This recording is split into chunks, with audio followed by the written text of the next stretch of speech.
The museum was founded in 1959. It first started as a gallery associated with the art department, but soon many donors in our community started to give amazing donations to the museum, and so it soon turned into the institution that is today, a much more formal museum. First and foremost, the museum exists for the students here on campus. Mission-wise, we work very closely with faculty to build curriculum, but the exhibitions that we have within the museum are really around curatorial research. We're really trying to focus on how the museum can be connected to the interests, the needs, and also the identities of those who go to UCSB and also live within the Goleta and Santa Barbara area.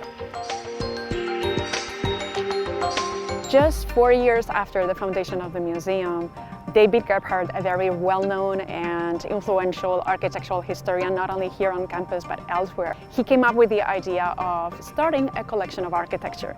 And he was a visionary in that regard because hardly anyone else was looking at architecture as something that could be collected.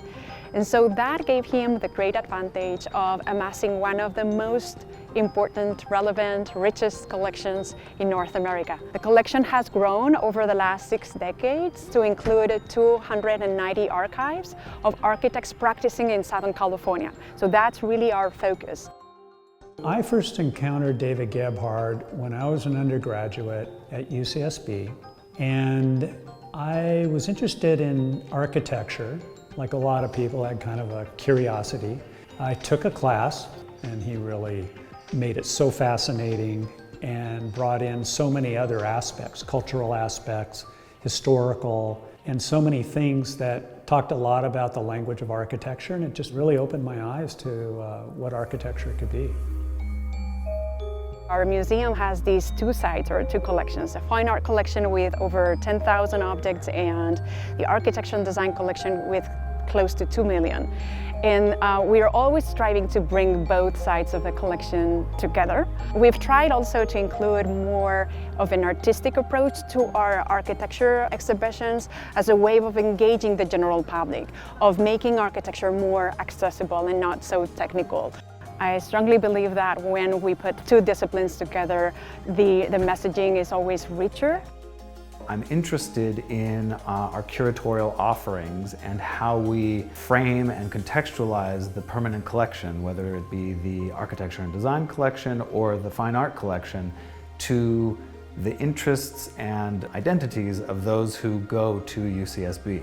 When I talk to people about the museum here at the university and encourage people to come here, I think one of the things I really try to get people to understand is that it's an academic museum, and there's an approach to how they're doing the shows that's very unique. I think university museums or museums tied to academic institutions have a very unique position and voice.